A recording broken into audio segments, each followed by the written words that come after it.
box, I learned a lot about messaging and how even exclamation points and even the occasional smiley face can go a long way. It's important not to be excessive. 2 exclamation points is very different from 1. No exclamation points is very different from 5. So I'd say there are limitations. And when in doubt, it's better to be ambivalently professional than it is to be over-emotional. And I'd say, by and large, it is what you make it. So if you want to be sarcastic on in your tweet, you can. And your followers, especially if they're highly attuned to your style of tweeting, they can get it. They can understand sarcasm, but it's very nuanced, and it's hard. It's kind of hard to pinpoint. Some people naturally think that way, and some people don't. I think really good journalists can find a way to sometimes, in 140 characters, say what they need to, while also being funny without using any exclamation points or smiley faces. So I think there's an art to it, and I'm still learning. But there are professionals out there who are good at it, and I'd be interested in finding out more in terms of what goes into crafting nuanced tweets. Because right now, as Miss California, I stick to professional, I stick to neutral, and I stick to happy.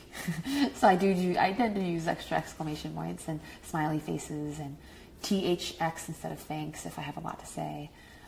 Abbreviating your tweets also works if there's really a lot that you want to say and you don't want to use 2 tweets to say it. It depends on the company. I like to think of social media as a person. It should be in a friendly tone. It should be information that is portrayed in a way that is easily digestible. So social media is not like academic abstracts. It's not like lawyer speak. It's very different. The language should be colloquial, informal, and casual, because that is the most approachable and relatable way to absorb information. So any type of content that you put on social media, from the way you phrase a description to the way you craft a caption, those things should really reflect your brand. And if your brand is trying to reach the average person, I think that the tone needs to be in the average person too. I can tell if I've followed that person long enough to suddenly see a change in their tone. Most people don't have the time to really look through tweets to see how tone has changed. So it really oftentimes doesn't matter, but tone can be taught too. You can teach someone to manage your social media account, to use terminology, to use tone in a way that seems as if one person is doing it. I like to think that here at Miss California, our Twitter account seems like it's managed by one person. And that's because we have certain basic rules when we tweet. Be friendly, speak in the language that is relevant to our audience, and keep it light. Here at the Miss California organization, up to 4 people manage that account.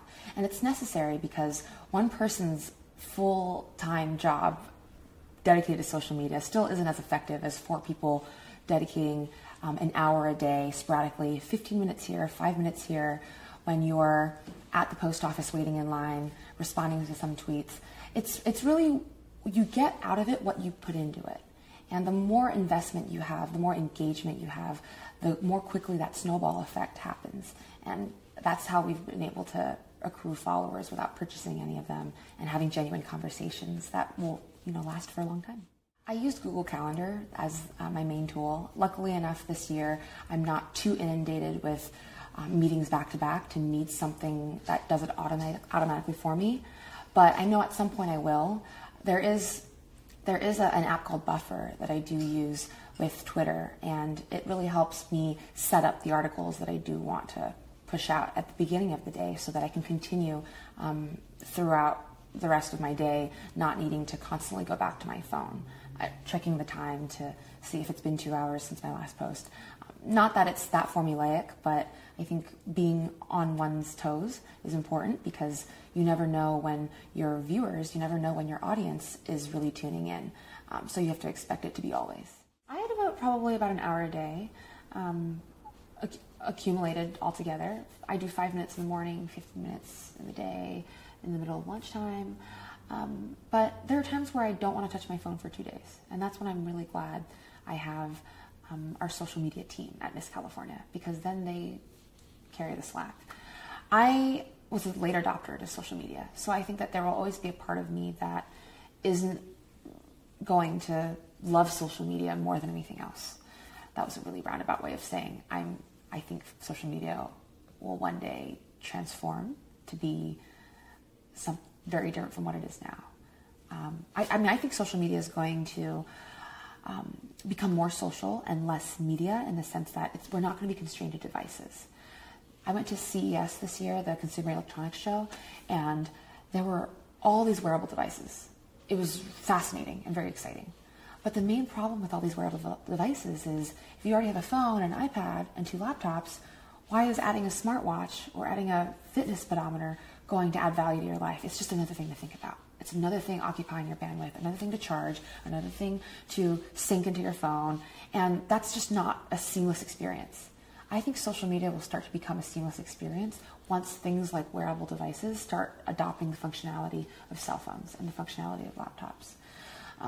I don't know if we'll ever have, a watch that can substitute for a full keyboard, but look at how we've moved from keyboard to touchscreens.